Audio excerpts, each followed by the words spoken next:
The ice of Lake Superior doesn't just freeze. It moans, a deep, tectonic groaning that vibrates through the soles of your boots like the breathing of a buried god. I was 3 miles out from the shoreline, huddled inside a black nylon fishing tent that felt less like a shelter and more like a body bag in the making. The only light came from a single propane lantern that hissed with a rhythmic, hypnotic consistency, casting long, jittery shadows against the thin walls. Outside, the world was a void of absolute zero and screaming wind, but inside the tent, the silence was so heavy it felt pressurized. I had been sitting over my pre-drilled hole for hours, staring into the black water, waiting for a signal from the depths that never came. That was when the tapping started.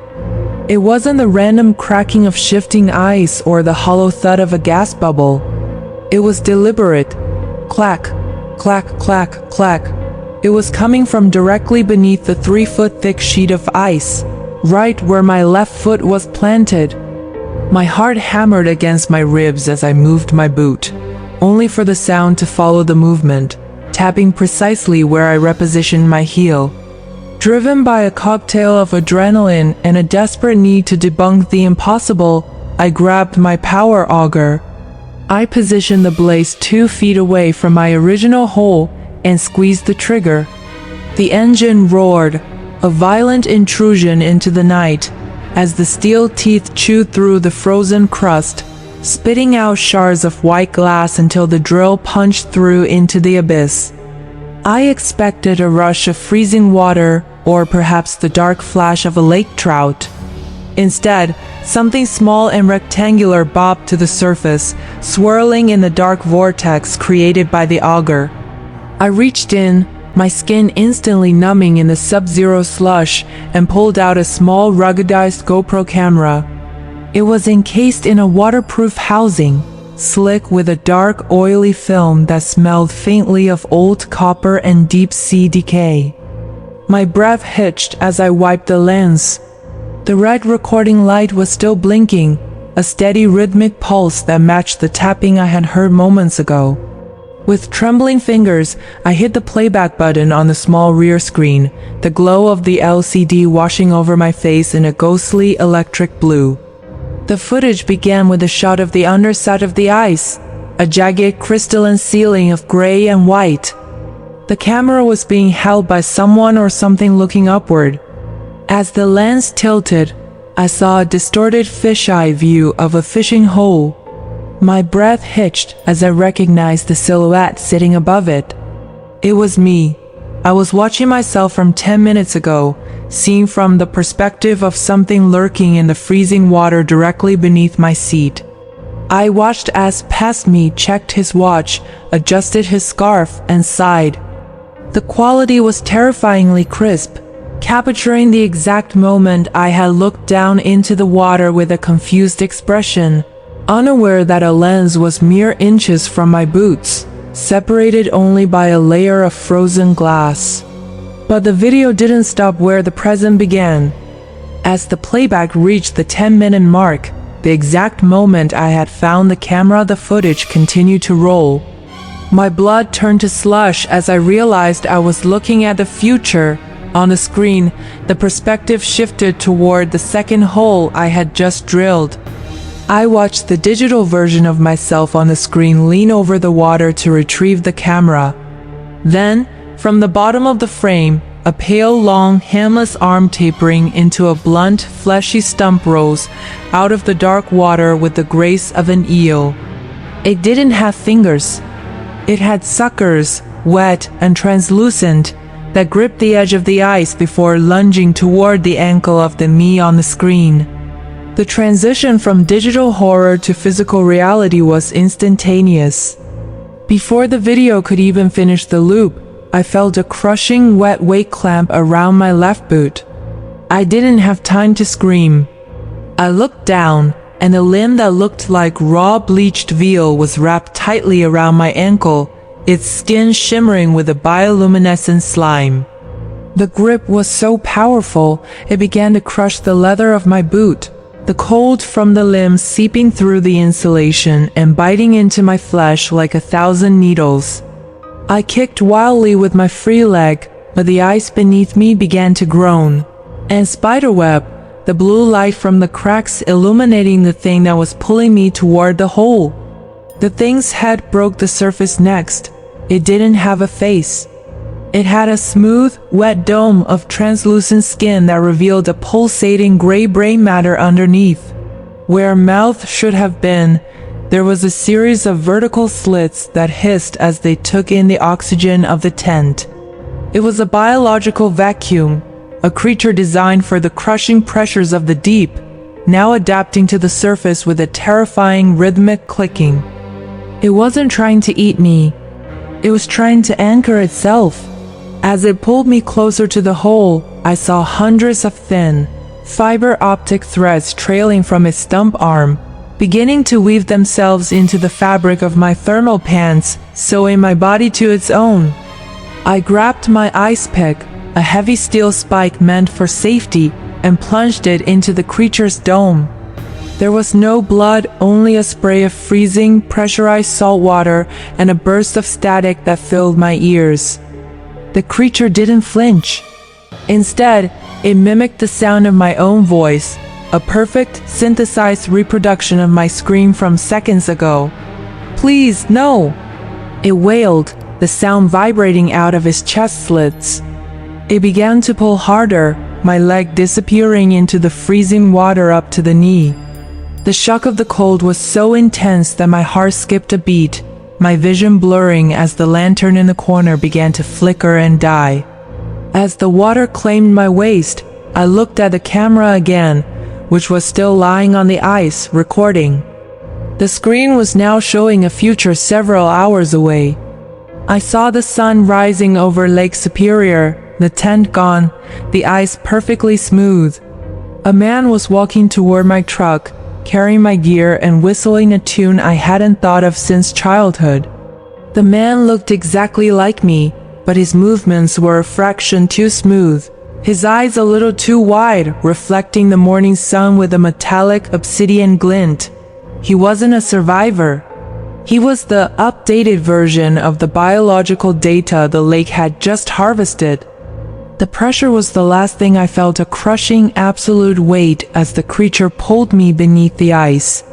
The transition from air to water was seamless, my lungs filling with a thick oxygenated fluid that tasted like copper and old memories.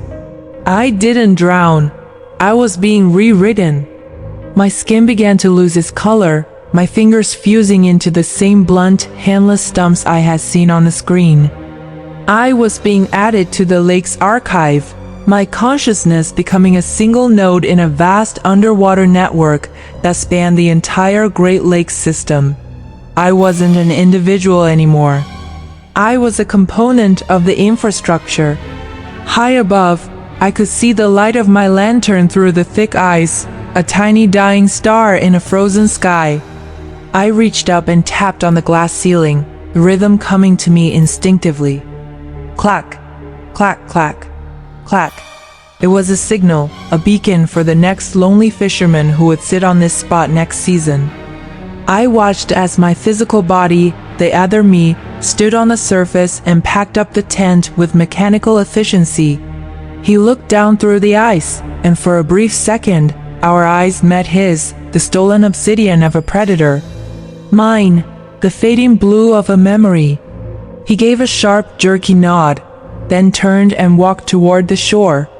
I am the static on the ice now, the ghost in the sonar, the reason the locals tell you never to fish alone after midnight. I spend my days drifting in the dark currents, holding the cameras and waiting for the next hole to be drilled. The lake is vast, and the network always needs new processors. So, if you're out there tonight and you hear a knock from beneath your boots, don't look down. And for God's sake, if a camera floats to the surface, don't press play. Because the lake doesn't just take your life, it takes your place. The blizzard had transformed the North Cascades into a vertical graveyard, burying the old Miller family cabin under 6 feet of suffocating crystalline white. Inside, the air was a sharp blade of frost that made every breath a struggle, forcing me to push the ancient furnace to its absolute limit. The iron floor vents began to groan and rattle, belching out a dry, scorched heat that smelled of dust and desperation. I lay in the master bedroom, watching the frost on the window pane retreat, feeling a smug sense of victory over the mountain. But as the thermostat hit 75 degrees, the silence of the woods was broken by a rhythmic, heavy pat-pat against the floorboards. I looked up, expecting a leaky roof, but saw a thick, viscous yellow fluid seeping through the ceiling seams, smelling of rotting lily and old copper. The liquid didn't just drip. It pulsed, as if the house itself were weeping a slow, rhythmic infection.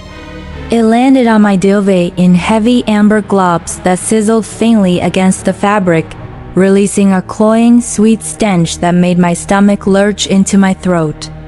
Driven by a frantic need to protect the only shelter I had, I grabbed a flashlight and pulled the cord to the attic's folding ladder. The air that rushed down from the crawl space was no longer cold. It was a humid, tropical blast that felt like stepping into the throat of a feverish animal. I climbed the wooden rungs, my hands slipping on the yellow slime coating the rails, and as my head cleared the attic floor, my beam hit a site that fractured my understanding of the natural world. The attic was not a storage space for old trunks or forgotten memories. It was a larder packed with dozens of upright, translucent cocoons. They were woven from a gray, fibrous fungal growth that shimmered with a sickly bioluminescence, clinging to the rafters like overgrown moth casings. Inside each one, suspended in a jelly of that amber fluid, were the snow people, hikers, hunters, and campers who had vanished into the Cascades over the last 50 years. They were perfectly preserved, their faces frozen in expressions of mid-scream terror, their skin covered in a fine white mycelium that mimicked the look of frost. But the heat I had pumped into the house was changing them. The cocoons were thinning, melting away into the very sludge that was now drenching the floors below. The horror deepened when the first cocoon, located nearest to the main heat duct, began to twitch with a violent spastic energy. I watched, paralyzed, as the gray fibers tore open like wet cardboard, and a man I recognized from a 1994 Mizane poster tumbled onto the attic floor. He didn't move like a human. His bones had been softened by the fungus, his limbs bending at impossible angles as he struggled to stand. His skin was sloughing off in long, translucent sheets, revealing a network of pulsating ultraviolet veins underneath. He didn't have eyes anymore, just 2 hollow pits filled with a writhing yellow mold that seemed to track the heat of my body with a terrifying, singular focus. The thaw was becoming a symphony of wet, tearing sounds as more of the cocoons began to rupture simultaneously. The snow people were waking up, and their hibernation had left them with a metabolic debt that only living warmth could repay. The woman next to the chimney, whose parka was now just a tatter stain on her fungal flesh, unhinged her jaw with a sound like snapping dry wood. She didn't scream. She emitted a low, vibrating hum that resonated in the marrow of my bones, a call that was answered by the 30 other husks now spilling out of their rafters. They began to crawl toward me, their fingers elongated into needle-thin sensory filaments that tasted the air for the pheromones of my fear. I scrambled backward, but my boots slipped on the sloughed-off skin of a hiker who had been missing since the 70s. As I fell, I saw the true nature of the infection. The fungus hadn't just preserved them. It had replaced their nervous systems. Their movements were coordinated, a hive mind of ancient, frozen hunger. A man from 1994 reached out, his hand missing the thumb but sprouting a dozen wet, questing tendrils that hissed as they sensed the heat of my flashlight. I kicked at him, my boots sinking into his chest with a squelch that suggested he was nothing more than a hollow shell filled with pressurized amber fluid and hungry spores. I threw myself back down the ladder, collapsing onto the bedroom floor, but the yellow sludge had already turned the room into a death trap. The ceiling was now a sieve of rot, and the amber fluid was pouring down in sheets, sealing the bedroom door shut with a fast-hardening resinous goo.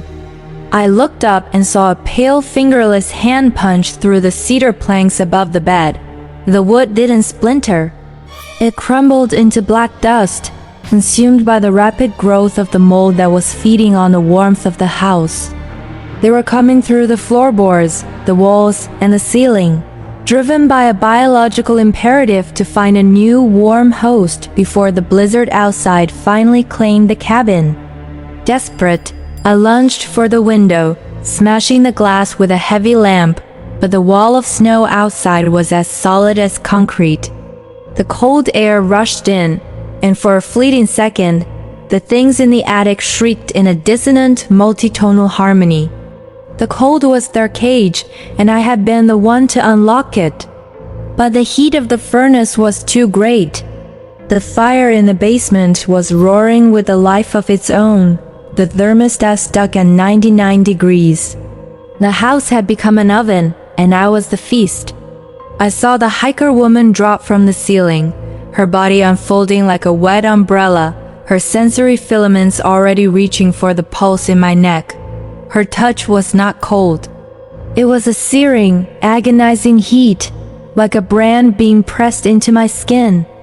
As her filaments pierced my pores, I felt the yellow fluid being pumped into my carotid artery, a thick, sweet poison that began to rewrite my DNA. My vision started to fracture into 1,000 hexagonal shards, and the sound of the blizzard outside faded into a soothing, rhythmic hum. I could feel my memories being categorized and archived, tucked away into a corner of my brain that was no longer mine. My daughter's face, my name, the feeling of the sun, all of it was being replaced by the cold, eternal wisdom of the mountain's fungal web. The pain didn't last long. It was replaced by a profound, terrifying sense of belonging. I looked down at my arms and watched as my skin turned the color of old parchment, the hair on my limbs falling away to make room for the gray, leathery parka of the fungus. I wasn't dying, I was being upgraded. My body was becoming a vessel, a sturdy container for a consciousness that had waited under the permafrost for eons. I looked at the hiker woman, and she wasn't a monster anymore. She was a sister, a fellow node in a network that spanned every mountain peak and every frozen valley in the Cascades. We were the guardians of the cold, and we were finally awake. The furnace finally ran out of fuel, and the temperature began to plummet. As the first touch of the winter air hit the room, the amber fluid began to harden, turning back into a protective, crystalline shell. I felt myself being hoisted up, carried by a dozen strong multi-jointed arms back toward the attic. They tucked me into a fresh rafter, weaving a new cocoon of gray silk around my body. I didn't resist. The amber jelly filled my lungs, and it tasted like peace. I was a snow person now, a silent sentry waiting for the next traveler to seek refuge in our cabin, the next soul to turn up the heat and invite us back into the world of the living. By morning, the snow had covered the broken window, and the cabin was once again a silent, featureless hump in the white landscape.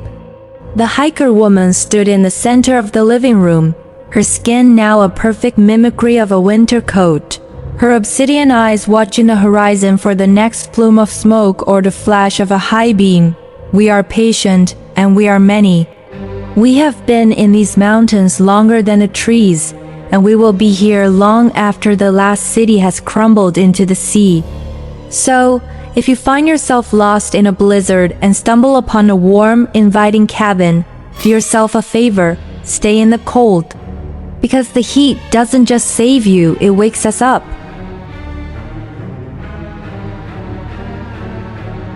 The heater in my 2014 Ford F-150 was losing the battle against the Great Lakes blizzard, and with it, my grip on reality. Outside, the world had been reduced to a blinding, swirling milk-white void where the road ended and a freezing abyss began. I was crawling at 5 miles per hour along the edge of the Huron National Forest, my high beams reflecting off the snow like a wall of white fire that burned the eyes. Every few seconds, the wind would hit the truck with a force that felt like a physical shove from a giant's hand, shaking the chassis and making the tires groan against the deepening drifts. I knew I should have stayed at the diner in Mio, but the thought of my daughter's birthday cake sitting on the passenger seat, now a frozen, frosted brick, pushed me to keep driving into the heart of the storm. I saw the figure when I was halfway through the Dead Man's Curve stretch, a place where the trees huddled close to the asphalt like mourners. At first, I thought it was a signpost or a fallen branch, but as I got within 20 feet, the shape sharpened into the silhouette of a man. He was standing perfectly still in the middle of the road, his back to me, facing into the whiteout. He wore a heavy dark blue parka with the hood pulled up, and his hands were tucked deep into his pockets. I slammed on the brakes, the truck sliding several feet before coming to a vibrating halt just inches from his heels. He didn't flinch or startle. He just stood there, a dark stain against the infinite white, as if the gale force winds weren't even touching his frame. I rolled the window down just a crack, and the cabin was instantly invaded by a scream of freezing air and the sharp metallic scent of ozone. "Hey, do you need help? You're gonna freeze out here," I shouted, my voice cracking under the roar of the storm. The man didn't move for a long beat, his posture rigid and unnaturally straight. Then, with a slow mechanical precision, he began to turn. It wasn't the fluid motion of a human. It was a series of micro-jerks, like a stop-motion film being played at the wrong speed. When he finally faced the headlights, my heart didn't just skip, it stopped. He was wearing a parka, but the fabric didn't have any seams or stitches. The zipper was just a raised ridge of gray flesh, and the material had the dull, oily sheen of a shark's skin. The face inside the hood was a masterpiece of biological horror. It looked like someone had tried to sculpt human features out of wet clay and then gave up halfway through the process. There were no eyes, only two smooth, shallow indentations where sockets should be, and his mouth was a jagged horizontal slit that didn't quite reach the edges of his face. I felt a primal lizard brain terror scream at me to shift into reverse, but my hand was frozen on the gear stick. Then the thing opened its mouth. It didn't speak. It emitted a perfect, high-fidelity recording of my own voice from 30 seconds ago, down to the exact pitch and the crack of the wind. "Hey, do you need help? You're gonna freeze out here," it asked, the sound coming out of that slit like a digital playback from a broken speaker. I threw the truck into reverse, the tires spinning and screaming against the black ice. The man didn't run toward me. He dropped onto all fours. His limbs elongated with a sickening sound of snapping bone and stretching wet leather, his parka rippling as his anatomy shifted to accommodate a predatory quadrupedal gait. He covered the distance between us in two horrifying leaps, his movements defying the physics of the knee-deep snow. Just as I managed to get the truck moving backward, he slammed into the hood. The metal buckled under his weight with a thunderous bang, and for a second, the faceless head was pressed against my windshield. He wasn't looking at me. He was vibrating, a low-frequency hum that I could feel vibrating in my own teeth and marrow. The truck's engine began to sputter and wheeze as if the air itself was being sucked away. The dashboard lights flickered, the green glow turning a sickly ultraviolet purple that made my veins look black under my skin. I realized then that the thing wasn't just a physical predator. It was a parasite of energy. A heater, which had been struggling, suddenly began to blow out air so cold it felt like liquid nitrogen hitting my face. My breath didn't just mist in front of me. It crystallized into fine white dust that fell onto my lap like tiny diamonds. The creature on the hood began to tap on the glass with a finger that was too long and had too many joints. Tap, tap, tap, tap. It was the exact rhythm of my own frantic heartbeat, translated into a percussion that echoed through the truck's frame. I managed to swing the truck around, the back end fishtailing wildly until I was facing back toward town. I floored the gas, the engine screaming in protest as I pushed through the growing drifts. I checked the rearview mirror, expecting to see the creature left behind in the whiteout. Instead, I saw a dark shape loping effortlessly alongside the driver's side window. It was keeping pace with me at 40 miles per hour, its legs moving in a blur of gray leather and snapping joints. Every time its limbs hit the ground, the snow didn't splash. It seemed to be absorbed into the creature's skin. It turned its head toward me, and the mouth slit opened again.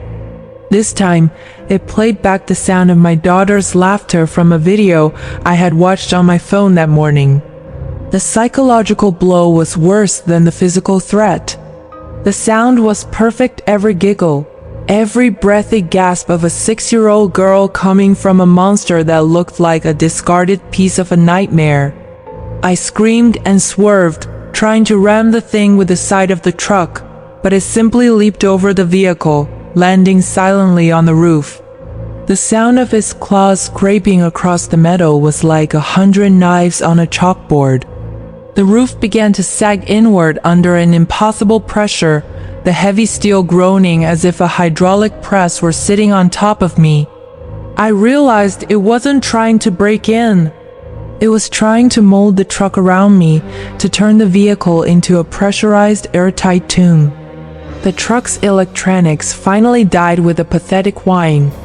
The headlights cut out, leaving me in total darkness, guided only by the faint ghostly glow of the snow reflecting off the clouds. I slammed on the brakes, hoping to throw the creature off, and the truck spun 360 degrees before sliding into a deep ditch at the edge of the forest. The silence that followed was absolute. No wind, no engine, no heater. Just the sound of my own ragged, sobbing breath. Then, the tapping started again, but this time it wasn't on the roof. It was coming from inside the dashboard. The heater is losing the battle, my own voice whispered from the air vents, but the tone was distorted, stretched out like a slowing vinyl record. I reached for the door handle, but it wouldn't budge. The mimic had secreted a thick, translucent resin that had sealed the doors and windows shut, fusing the metal and glass into a single seamless shell. I was trapped in a vacuum, the oxygen already beginning to feel thin and metallic. I looked out the side window and saw the creature standing in the snow, just 5 feet away. It was changing again. Its skin was turning white, matching the snow perfectly, until only its jagged black mouth was visible. It was becoming the storm. It leaned forward and pressed its face against the glass, and for the first time, I saw what was inside the socket indentations. Tiny, glowing red sensors, like the standby lights on a television. "Please," I whispered, my voice barely a wheeze. "Just let me go home." The creature's mouth slit widened, revealing rows of needle-thin teeth made of frozen crystalline ice. It didn't mimic me this time. It spoke in a voice that sounded like 1,000 radio stations being played at once, a chaotic jumble of every person it had ever consumed on this stretch of road. "We do not let go." The chorus hummed, the vibration cracking the windshield. "We integrate. We update. We become." It reached out a hand and the fingers began to dissolve into a fine, gray mist that started to seep through the seals of the window, pouring into the cabin like a liquid shadow. As the mist touched my skin, it didn't burn. It felt like a profound, absolute numbness, as if my very nerves were being unplugged one by one. I looked down at my hands and saw them turning the same dull, leathery gray as the creature's parka.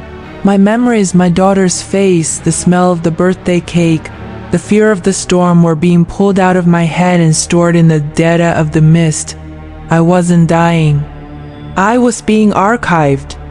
I looked into the rearview mirror one last time and saw not a man, but a flickering silhouette of static. By morning, the snow would stop, the truck would be found empty and pristine, and I would be standing in the woods, waiting for the next set of headlights to pierce the whiteout.